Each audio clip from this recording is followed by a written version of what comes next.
오늘부터 저는 여러분과 함께 룻기 강해를 시작하고자 합니다. 룻기 강해의 제목을요, 은혜로 그리는 삶이라고 정했습니다. 처음에 화가가요, 그림을 그릴 때에요, 우리는 무엇을 그리는지 모릅니다. 하얀색 캔버스에 점 하나를 찍거나 혹은 하나의 선을 그리면서 화가는 그림을 시작하게 됩니다. 근데 이 그림이 처음에는 어떤 그림을 그리는지, 뭘 나타내는지 모르고 있다가 언제 알게 됩니까?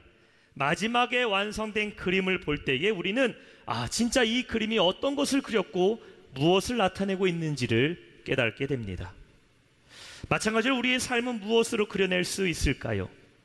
믿는 신자의 삶은 바로 하나님의 은혜로 그려내는 것입니다. 우리의 삶을 하나님의 은혜로 그린다라는 것은 처음에 이것이 하나님의 은혜인지 알지 못하고 하나님이 무엇을 계획했는지는 우리가 알지 못하나 점차 하나님께서 우리의 삶 가운데 은혜로 그려나가시는 것들을 보다 보게 되면은, 결국 많은 은혜가 우리의 삶 가운데 채워져 나가게 되면은 결국 우리 삶 전체에 그려놓으신 아름다운 하나님의 작품을 발견할 수 있게 된다라는 것입니다. 저는 룻기를 통해서 룻의 삶을 은혜로 그리시는 그 하나님을 여러분 삶 가운데 만나기를 주님의 이름으로 축원합니다. 그렇다면 룻의 이야기는 어떻게 시작될까요? 룻의 배경은요, 절망적인 배경에서부터 시작하게 됩니다. 시대는 사사들이 이스라엘을 다스리던 시대라고 성경은 말합니다. 사사들이 이스라엘을 다스리던 시대는 과연 어떤 시대였을까요? 사세기 17장 6절에는 이렇게 말씀하고 있습니다. 그때에는 이스라엘의 왕이 없었으므로 사람마다 자기 소견에 옳은 대로 행하였더라. 이스라엘의 왕이 없었던 시대입니다. 하나님의 말씀을 들었던 선지자도 없었던 시대였습니다. 그러다 보니까 어떻게 됩니까? 이스라엘 백성들은 영적으로 혼탁한 시대, 사람들은 자기가 원하는 것을 행하기 시작했고 눈에 보이는 것대로 판단했고 또 육신에 원하는 안목과 정욕을 따라서 살아갔던 시대라는 것입니다. 영적으로 절망적이었던 시대였죠. 근데 한 가지 문제가 더 생기게 됩니다. 그것은 무엇이었냐면 바로 흉년이 들게 되었다라는 것이에요. 룻기 1장 1절에 보면 이렇게 말하고 있습니다. 사사들이 치리하던 때에 그 땅에 흉년이 드니라. 영적으로는 혼탁해 있습니다. 국지적으로, 나라적으로는 흉년을 맞이하게 됩니다. 근데 성경에 보면요, 모든 땅이 흉년에 든 것이 아니었습니다. 이스라엘 유다 베들레헴 옆에 있는 이방 땅이었던 모압 땅에는 풍요를 누리고 있었고 풍작을 누리고 있었다라는 것이에요. 이렇게 영적으로나 환경적으로 힘든 시기에 많은 사람들이 약속의 땅을 버리게 되고 어디로 가게 됩니까? 풍요를 누리고 있는 이방 땅으로 가게 됩니다. 그 중에 오늘 룻기의 주인공인 바로 엘리멜렉의 가정도 떠나는 이들과 함께 속해서 우상을 섬기는 모압 땅으로 풍요를 찾아 떠나게 됩니다. 좀 더 잘 살아보겠다고, 넉넉히 좀 살아보겠다고. 베들레헴에는 이제 흉년이 찾아왔고 이 땅에는 소망이 없으니까 하나님이 이스라엘 그 땅을 벗어나 저 하나님을 믿지 않는 우방의 땅, 세상 사람들이 살고 있고 그 속에서 풍요를 누리고 있는 그 땅으로 떠나게 됩니다. 그들은 스스로 하나님의 말씀을 놓아버리고 모압으로 이주하게 된 것입니다. 1장 2절에는 이렇게 말합니다. 그 사람의 이름은 엘리멜렉이요 그의 아내의 이름은 나오미요 그의 두 아들의 이름은 말론과 기련이니 유다 베들레헴 에브라 사람들이더라. 그들이 모압 지방에 들어가서 거기서 살더니. 우리가 여기서 살펴볼 수 있는 것이요, 그들의 이름입니다. 엘리멜렉의 뜻은요, 나의 하나님은 왕이시다 라는 뜻을 가지고 있습니다. 그리고 나오미의 뜻은 무엇이냐면은 나를 기쁘게 하다라는 뜻을 가지고 있어요. 자, 나의 하나님은 왕이시다. 그리고 그분이 나를 기쁘게 하신다. 이런 좋은 이름을 갖고 살아왔던 사람들이요, 인생의 문제와 삶의 문제를 만날 때에 그들은 과연 어떤 것을 선택해야 되었을까요? 하나님은 나의 왕이시다라는 이름을 갖고 있고 그 왕이신 하나님이 내 삶을 기쁨으로 채워주신다라는 것을 고백하는 사람들이라면은 그들은 베들레헴에 아무리 소망이 안 보이고 흉년이 있다 할지라도 그 곳에서 자리를 지켜야 되고 그곳에서 반드시 역사하실 하나님을 기다리고 있어야 됐다라는 것입니다. 그런데 그들은 살 길을 찾아 하나님 계신 곳을 떠나 등지고 멀어지게 됩니다. 여러분, 진짜 위기는 언제 만나게 될까요? 환경이 문제가 아닙니다. 우리의 삶의 진짜 위기는요, 하나님을 등지게 됐을 때에, 하나님의 관계가 나의 관계에 문제가 생길 때에, 그때에 우리에게 진짜 위기가 찾아오게 된다는 것이에요. 결국 어떻게 됩니까? 엘리멜렉의 가정이 모압으로 가자마자 엘리멜렉은 죽게 됩니다. 그리고 함께 떠났던 두 아들 말론과 기련도 죽게 됩니다. 엘리멜렉의 가정의 진짜 문제는요, 여기서부터 시작됐다는 것이에요. 그들의 삶의 문제는 이스라엘이 영적으로 혼탁했던 시대이기 때문이 아닙니다. 혹은 베들레헴에 흉년이 들어서 먹을 것이 없었기 때문에 그 가정에 문제가 찾아온 게 아니라는 것이에요. 그들은 하나님이 계신 곳, 하나님이 다스리던 곳을 떠나면서부터 인생의 시련이 찾아오기 시작했다는 것입니다. 우리가 사는 삶도 마찬가지죠. 사람들은 시대가 악하다라고 말합니다. 점점 살기 힘든 시대라고 말해요. 사람들은 점점 더 악해지고 어떻게 사람들이 그렇게 잔인하게 살 수 있냐라고 얘기합니다. 근데 여러분, 언제나 시대는 혼탁했고요, 언제나 영적으로 이 시대는 악했고 사람들은 강팍했습니다. 우리의 경제적인 삶과 건강의 문제도 마찬가지예요. 우리의 삶은 예전보다 좀 더 편해졌을지는 모르지만 여전히 많은 질병에 사람들은 죽게 되고 환경은 여전히 여러 가지 문제들을 우리에게 닥쳐오고 있다는 것입니다. 세상에서 믿음을 지켜내는 것이 결코 쉬운 게 아닙니다. 우리가 살아갈 때에도 베들레헴에서 찾아왔던 흉년과 같이 예기치 않는 문제를 만날 때가 있지 않습니까? 건강의 문제를 만날 때가 있고 사업의 문제를 만날 때가 있고 내 자녀의 문제와 가정의 문제와 인간의 관계 속에서의 문제를 만날 때가 있습니다. 또한 영적으로 혼탁하고 암흑의 시기와 같이 우리의 신앙의 시험에 들게 되고 하나님이 침묵하시는 그런 영적인 답답함을 만날 때가 있습니다. 그러나 이런 것들이요, 우리의 삶에 진짜 시련을 주는 게 아니라는 것이에요. 진짜 큰 문제는 무엇입니까? 내가 하나님과 떠날 때에 문제가 생긴다라는 것입니다. 하나님을 떠나서 풍요를 찾아간들, 하나님을 떠나서 편안한 삶을 찾아간다면은 우리는 우리의 삶에 더 큰 문제를 만나게 된다라는 것입니다. 여러분, 우리가 어떠한 신앙의 시련의 문제를 만난다 할지라도 우리는 오직 믿음으로 하나님 곁에 붙어 있어야 될 줄 믿습니다. 다윗을 한번 보세요. 다윗이 기름 부음을 받은 뒤에 그의 삶이 평탄했습니까? 골리앗을 이기고 승리자로서 그는 인생을 평탄대로를 살기 시작했습니까? 그렇지 않다라는 것이죠. 다윗이 기름 부음을 받은 뒤에요, 그는 사울을 통해서 시련을 만나게 됩니다. 요셉도 마찬가지죠. 요셉이 꿈을 꾸게 된 다음에 그의 삶이 평탄해졌습니까? 그렇지 않았다라는 것입니다. 요셉이 꿈을 꾼 다음에 형들에게 시기를 당하게 됩니다. 그리고 자신의 형들에게 팔려서 애굽의 종으로 가게 됩니다. 아브라함도 마찬가지예요. 큰 민족을 이루겠다는 약속을 받게 되지만 사라가 아비멜렉에게 잡혀가고 아들 이삭을 바치는 그런 시련을 만나게 됩니다. 하지만 그 모든 시련들을 통과한 뒤에 하나님의 은혜와 섭리가 있었다는 것을 깨닫게 되었다는 것이에요. 여러분의 삶도 마찬가지입니다. 현재의 시련이 있다 할지라도, 현재 내가 어떠한 상황 가운데 있다 할지라도, 아니면 내가 이전에는 하나님의 약속을 받았고 내 삶이 잘 풀리고 잘 된다는 보장을 받았다 할지라도 현재 우리의 삶 가운데는 시련이 찾아올 때가 있다는 것입니다. 믿음을 지키는 것이 힘들고 그리스도로 이 땅 가운데 하나님의 은혜만 바라보고 살아가는 것이 힘들 때가 찾아온다는 것이에요.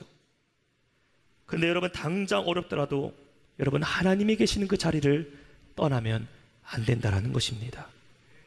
하나님이 여러분을 부르신 그 자리를 우리는 떠나면 안 됩니다.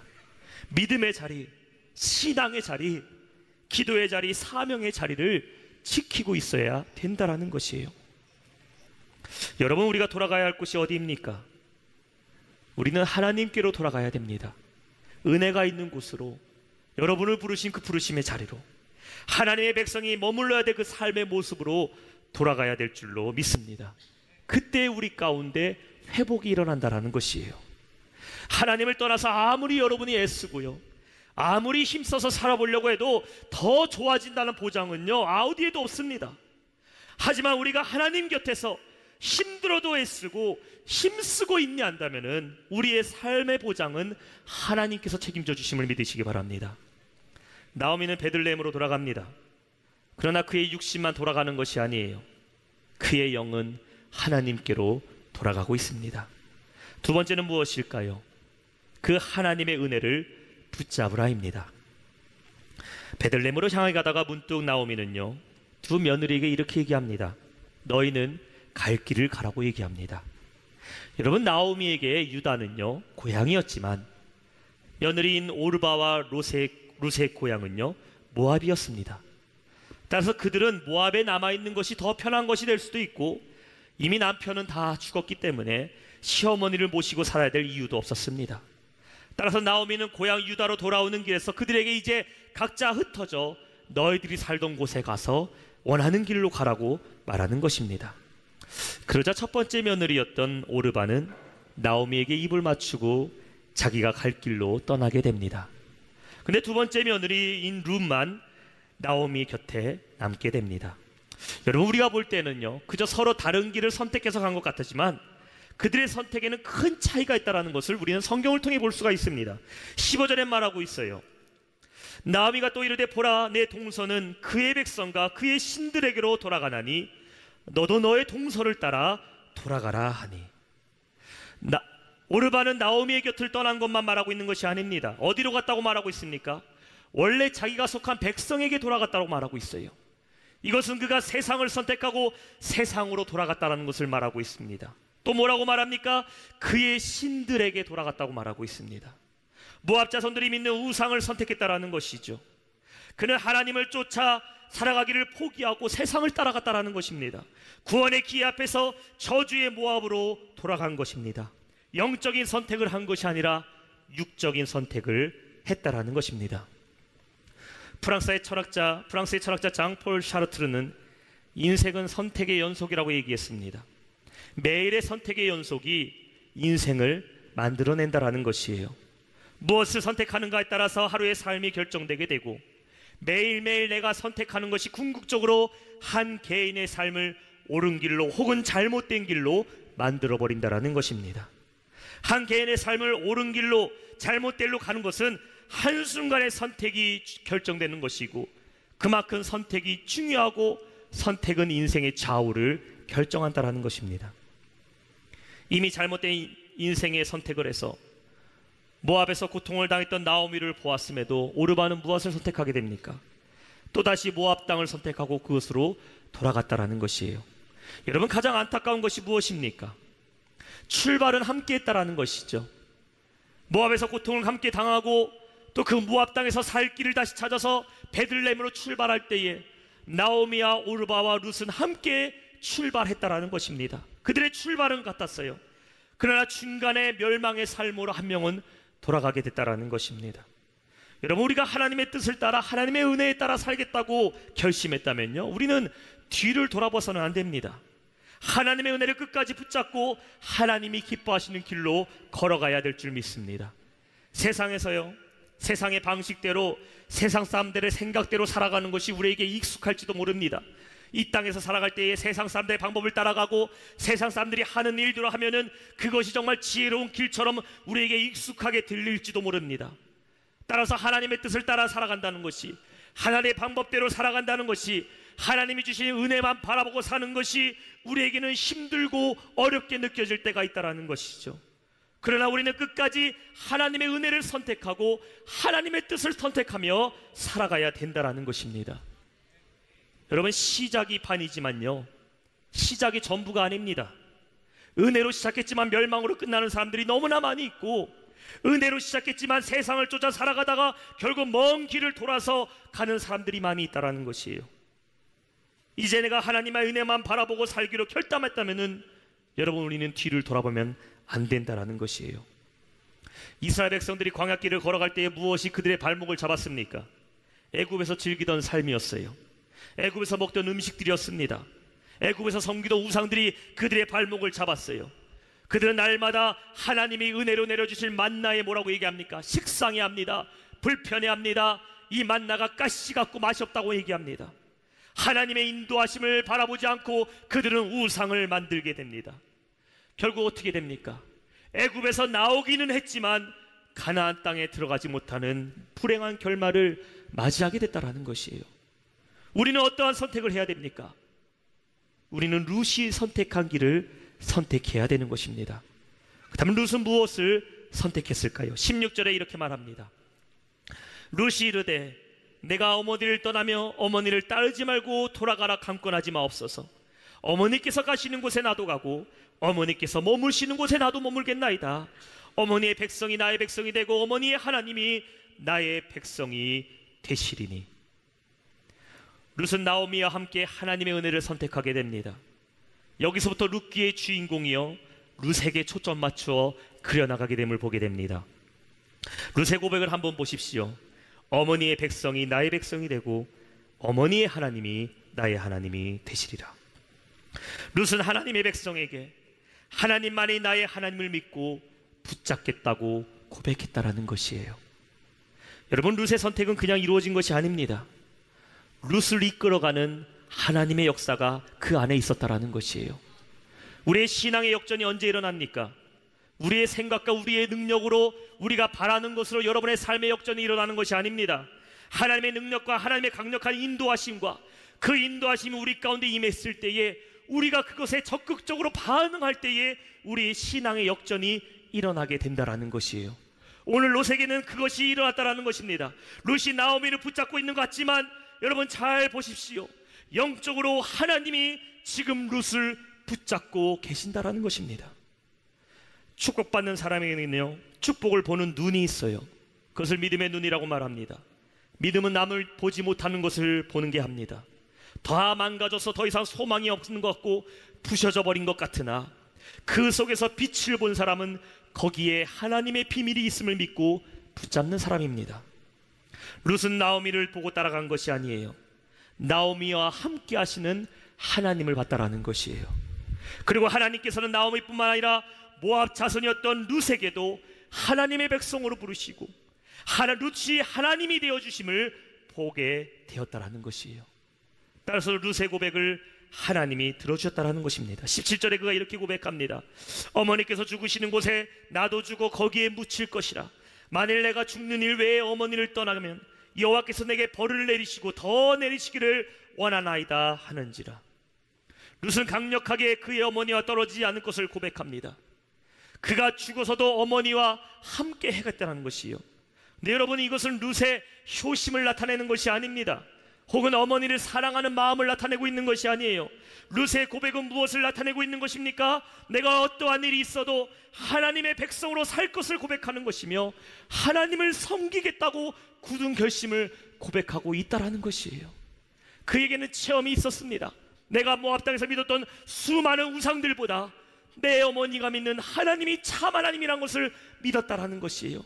그 하나님을 내가 믿는 순간 나는 어떠한 상황이 온다 할지라도 하나님만 붙들기로 결심했다라는 것이에요. 여러분, 우리의 신앙이 이러한 신앙이 되기를 축원합니다. 절대로 주님을 떠나지 않고 주님 안에 살겠다는 각오로 우리가 살아간다면요, 이 세상의 그 어떤 환난과 역경도 우리는 막을 수 없음을 믿으시기를 바랍니다. 침략의 위대한 신학자 디트리 본 휘퍼는요, 나치에게 저항하다가 옥에 갇혔고 결국 죽음까지 당하게 됩니다. 그가 옥중에 썼던 편지가 유명한데요, 그 중에 그가 이렇게 고백합니다. 그리스도께서 우리를 부르신 것은 죽으라고 부르신 것이다. 주님께서 여러분을 부르신 것은요, 그리스도 안에서 우리가 죽고 예수만 살게 하시려고 부르셨다라는 것이에요. 그리스도께서 우리를 부르신 것은 우리의 뜻대로 살아가는 것이 아니라 주를 위해 죽는다면은 주님께서 우리를 살리시는 그 믿음으로 살아야 된다라는 것입니다. 여러분, 누구나 언젠가 죽습니다. 죽음은 모두가 피할 수 없는 것입니다. 그러나 우리 믿는 사람은 이 땅에 살다가 그냥 죽는 사람들이 아니에요. 우리는 목숨 걸 만한 것을 발견해야 되고 그 목숨 걸 만한 것을 위해서 죽기까지 노력하며 살다가 죽는 사람들이 그리스도의 삶입니다. 우리가 목숨을 걸 만한 것이 무엇입니까? 어떤 사람들은 세상 일에 목숨을 겁니다. 환경에 목숨을 걸어요. 작은 일에 목숨을 걸면서 어떻게든 내가 그것을 이겨보려고 애를 씁니다. 우리는 그런 것들에 목숨을 거는 사람들이 아닙니다. 우리가 목숨을 걸어야 되는 것은 바로 하나님 곁에서부터 살고자 하는 목숨에 걸어야 된다는 것이에요. 룻에게 베들레헴은 삶의 보장이 보이는 곳이 아닙니다. 나오미도 마찬가지였어요. 그들은 실패자로 돌아갈 뿐입니다. 베들레헴에 당장 돌아간다 하더라도 그들에게 보장된 것은 아무것도 없었습니다. 패배자로 돌아갈 뿐이에요.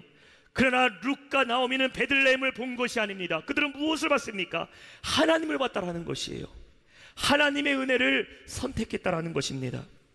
우리가 믿음으로 살려고 할 때에, 믿음을 따라 살려고 할 때에 여러분 현실을 보게 되면요, 계산이 나오지 않습니다. 답이 나오지 않는다라는 것이에요. 현실을 보게 되면 망하는 길밖에 보이지 않습니다. 그러나 우리가 하나님을 보고 하나님의 은혜를 선택해서 내가 목숨을 걸고 매달린다면 하나님께서 반드시 은혜로 우리를 채워주실 줄로 믿습니다. 여러분, 우리의 심령이 비어져야 될 줄 믿습니다. 우리가 비어지면 하나님이 은혜로 채워주신다는 것이에요. 내 안에 세상 것들로 채워져 있으면 하나님의 은혜가 들어올 수가 없습니다. 우리 자신이 하나님의 은혜를 거부하고 필요로 하지 않기 때문이에요.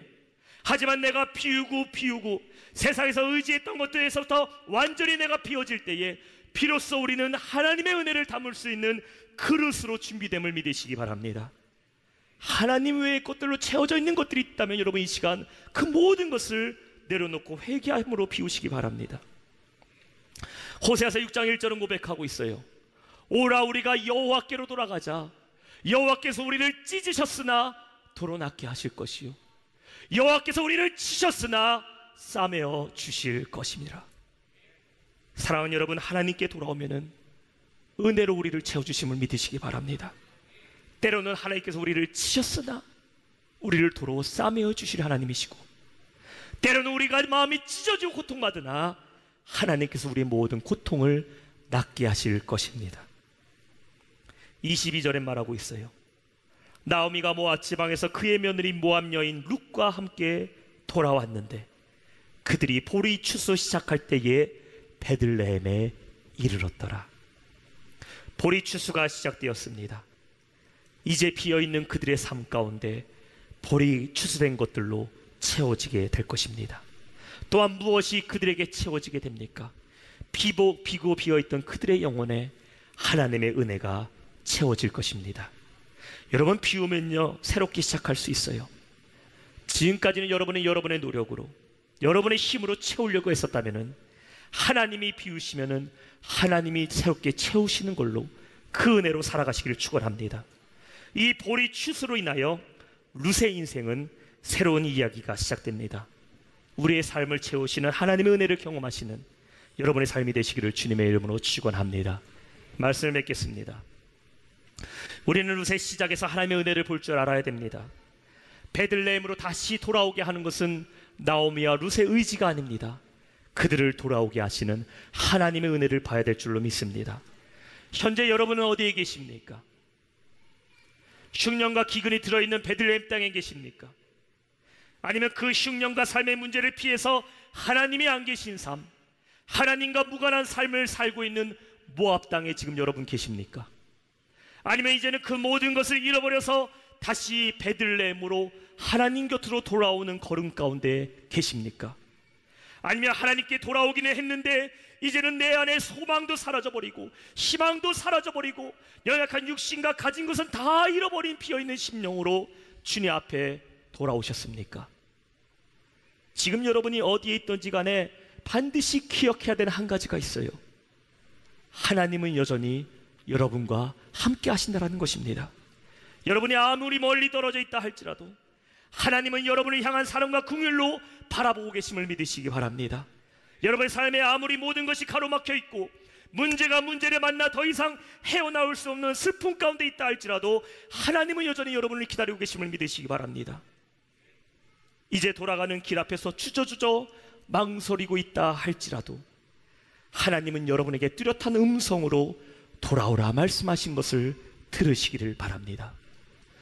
돌아왔는데 여전히 내 삶 가운데 공허함이 있고 돌아오긴 했는데 여전히 비어 있어서 낙심 중에 있다면은 이제 은혜로 채워주시는 하나님의 손길을 기대하시기를 바랍니다. 여러분, 우리를 택하시고 부르시는 그리고 채우시는 하나님을 믿으시기를 축원합니다. 우리가 믿는다면은 절망하지 말고 포기하지 말아야 됩니다. 하나님의 은혜를 사모하며 붙잡으시기 바랍니다. 그렇게 하기 위해서 여러분, 은혜의 자리에 나와야 된다는 것이에요. 사모하는 자리로 나와야 됩니다. 사명의 자리로 나와야 돼요. 하나님이 함께 하신 그 자리로 나와야 된다는 것입니다. 여러분의 가정과 여러분의 삶과 여러분의 자녀가 하나님과 무관한 삶을 살고 있다면 이제는 내 가정이 하나님이 기뻐하시는 삶의 자리로 돌아와야 된다는 것입니다. 우리가 돌아오기만 한다면 하나님께서는 반드시 여러분 삶 가운데 큰 은혜로 아름다운 그림을 그려나가실 것입니다. 지금은 알 수 없어요. 하지만 반드시 여러분이 뚜렷하게 하나님의 역사를 보게 될 것입니다. 우리는 이 소망을 붙들고 승리하며 살아가시는 우리 모든 영락의 성도들 되시기를 주님의 이름으로 축원합니다.